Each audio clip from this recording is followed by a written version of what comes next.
Buenas noches, mi nombre es Catalina Galarza. A continuación les voy a presentar la tarea 3 del curso Caracterización de Contaminantes Atmosféricos, que es evaluar las fuentes de contaminación. Este trabajo fue realizado por el grupo colaborativo número 86, que está compuesto por Daya, John, Ingrid Xiomara, Catalina y Carlos Mario. Bueno, en este caso vamos a hablar de una ladrillera. em, para, una ladrillera, pues una fábrica de ladrillo. Tenemos que esta está ubicada en la vereda del Charte, en la vía que conduce de Agua Azul a Yopal, en el kilómetro 9, esto es Casanare. La razón social es Asociación de Alfareros del Charte Ladrillera del COPE, el COPEI. Esta forma jurídica es una empresa asociativa de trabajo y su actividad es la fabricación de materiales de arcilla para la construcción. Bueno, pues las afectaciones de la fabricación de los ladrillos de material a base de arcilla, pues esto tiene unas afectaciones que son en el aire. En cuanto a afectaciones en el aire, tenemos que, eh, pues como se usa tantos materiales químicos y en el proceso de combustión y eso, entonces eso genera gases. Entre ellos tenemos pues monóxido de carbono, óxidos de nitrógeno, dióxido de azufre y partículas sólidas que se esparcen por la atmósfera. También tenemos afectaciones de las fuentes hídricas, ya que la fabricación de ladrillo necesita y requiere muchísima agua y muchas veces esta agua cuando es devuelta cuando es vertida no tiene el adecuado proceso, y por eso genera contaminación en el agua. Bueno, tenemos que también hay afecciones en el suelo, porque pues eso hace, la ladrillera necesita mucho espacio, entonces eh, eh, hay deforestación, el cambio de la morfología del suelo y sus capas, porque pues necesitan excavar para poder como generar todo el espacio que necesitan para la fabricación. Y también tenemos que con la expansión pues se necesitan nuevas vías, va a ingresar maquinaria, se van a generar excavaciones, se van a construir obras y todo eso va dañando el paisaje del sitio, por lo mismo y tanto de la deforestación, y el suelo pues muchas veces es muy difícil de recuperar. Entonces, y también genera mucha cantidad de residuos sólidos, como vemos en la foto, tenemos sólidos, residuos sólidos acumulados por ahí. Bueno, tenemos el diagrama del flujo del proceso, que es cuando entra la materia prima, el transporte, el mezclado con agua, las prensas, cuando se hace la forma de los ladrillos. Si la calidad es adecuada, pues en el secado pues sale para la cocción, y si no pues se devuelve otra vez a la parte de la arcilla donde vuelve y surge el proceso para luego su cocción. Entonces aquí les voy a explicar más preciso. Entonces la materia prima de este proceso se llama arcilla. Esta arcilla por lo general se extrae de los cerros, de allí es transportada hasta el sitio, pues la fábrica como tal, donde es almacenada en unos patios.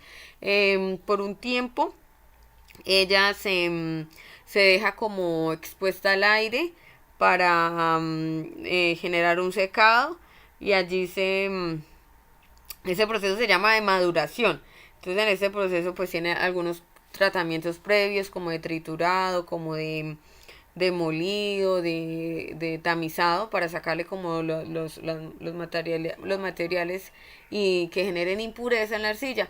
Luego de eso, de esa maduración, ella queda formada como en terrones, y luego se genera la desterronización, que es como volverla otra vez harinita. De allí pasa esta arcilla a una tolva, a una báscula, donde es transportada por estas, aquí va cayendo lo que se va desterronando, va pasando por estas bandas transportadoras a unos molinos donde terminan el proceso de desterronamiento. De los molinos pasa el tamiz, donde se extraen todas las ramitas, piedritas, cositas así que son impurezas. De ahí pasa el proceso de amasado, que es aquí en esa maxaladora. Ahí en la maxaladora se le agrega agua. Esa agua va generando la masa, que es la que nos va a ayudar a moldear. De aquí ya sale la masita húmeda, moldeable, valga la redundancia, a un proceso que es en la extrusora. En la extrusora es una banda que lleva como un tornillo, un sinfín, y es la que va generando el moldeado de esta. De acuerdo a lo que vayamos a hacer, ellos le ponen es el molde. Entonces si son ladrillos pues tiene que llevar el molde de ladrillos, si son tejas pues el molde de tejas. De aquí sale ya la figurita formada, tenemos como tejas, ladrillos o tubos. De aquí de esto, cuando está formada, recuerde que esto es una masa que está húmeda. entonces debe pasar a un proceso que es el secadero horizontal. En ese secadero lo que hace pues es extraerle la mayor cantidad de agua posible que se le agregó en el proceso de amasado. De aquí sale a otro proceso que es al horno, que es donde se genera el proceso de cocción.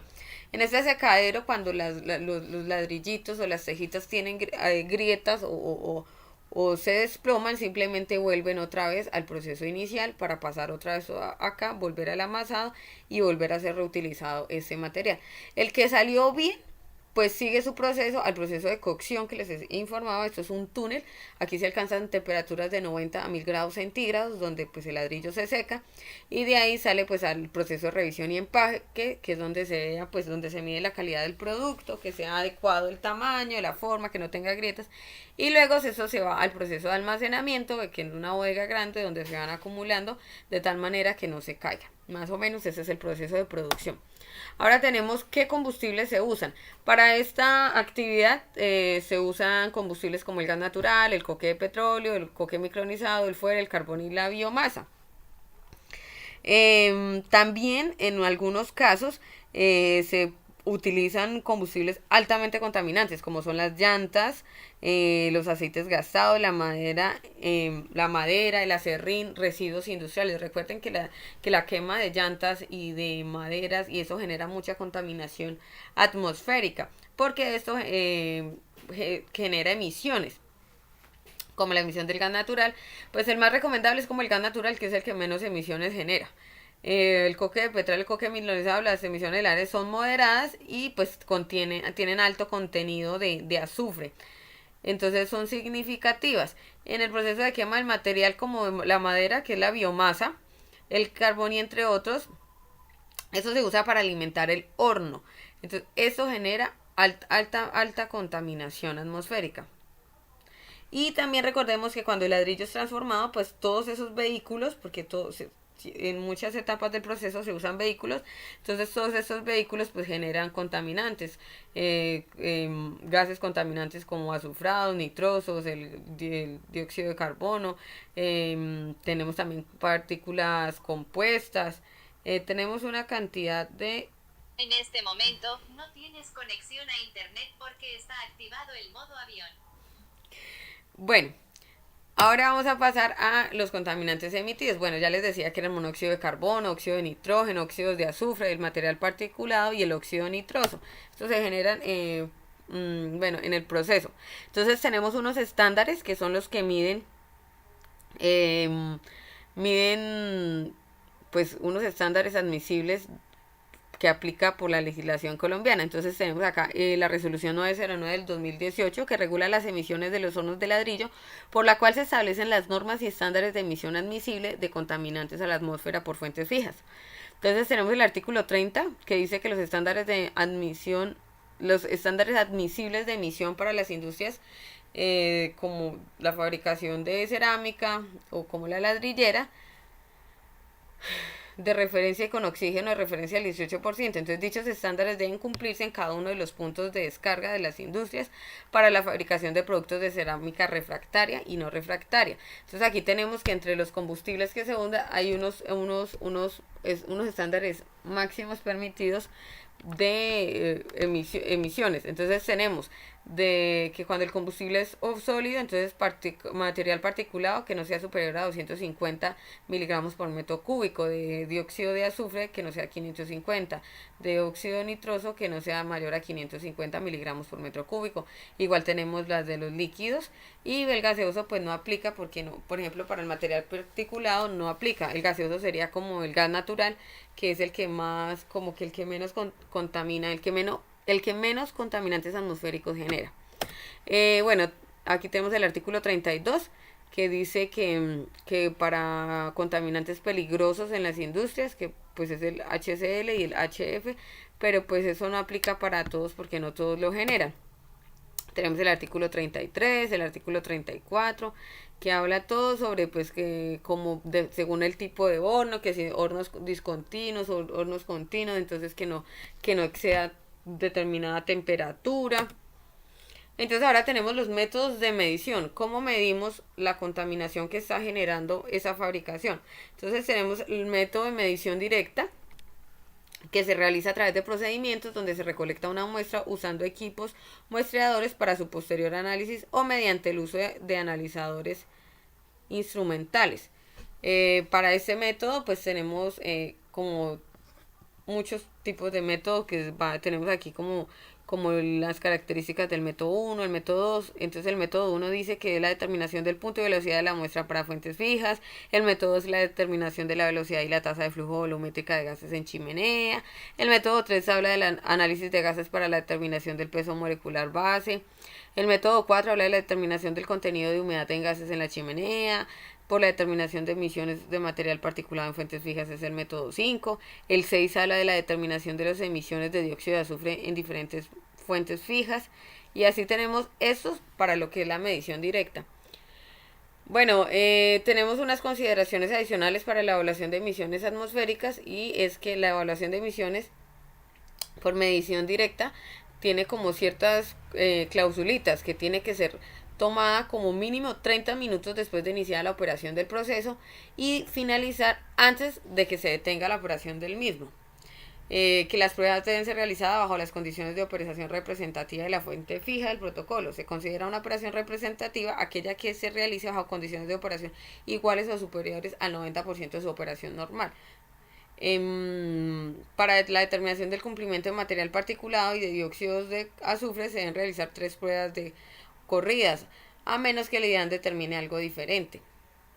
El proceso para medición directa, entonces tenemos que para la evaluación de mediciones por medición directa se requiere que incluya actividades específicas para la recuperación, etiquetado, manipulación, control y preservación de las muestras, así como análisis y almacenamiento.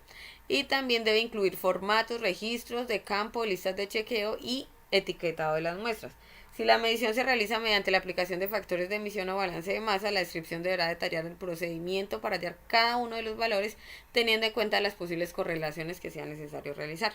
Entonces, entre los métodos de medición de emisiones, tenemos que para material particulado, pues aquí nos especifican qué método debe ser, que la muestra en la chimenea tiene, según la altura, pues de 10 a 15 metros para chimeneas altas y de 2 metros para chimeneas bajas. Ese es en la fase de campo. Y en el método de medición en laboratorio, entonces sería por gravimetría, que es donde se determina la cantidad de sustancia de una muestra. Para el monóxido de carbono, pues se toma la muestra de gas en combustión y el análisis en celdas de electroquímico. Para el dióxido de carbono, pues la muestra es de gas en combustión y en el laboratorio es el método inferido por oxígeno. Para los dióxidos de azufre, la muestra es tomada en el tubo de inyección. Y en el laboratorio pues tenemos el método trimétrico para el SO2, el análisis por titulación con una sustancia patrón que reaccione químicamente con la sustancia analizada para alcanzar el punto de equivalencia o de estequiometría. Y estas son las referencias bibliográficas de donde sacamos toda la información que les acabo de compartir. Eso es todo por hoy, muchísimas gracias.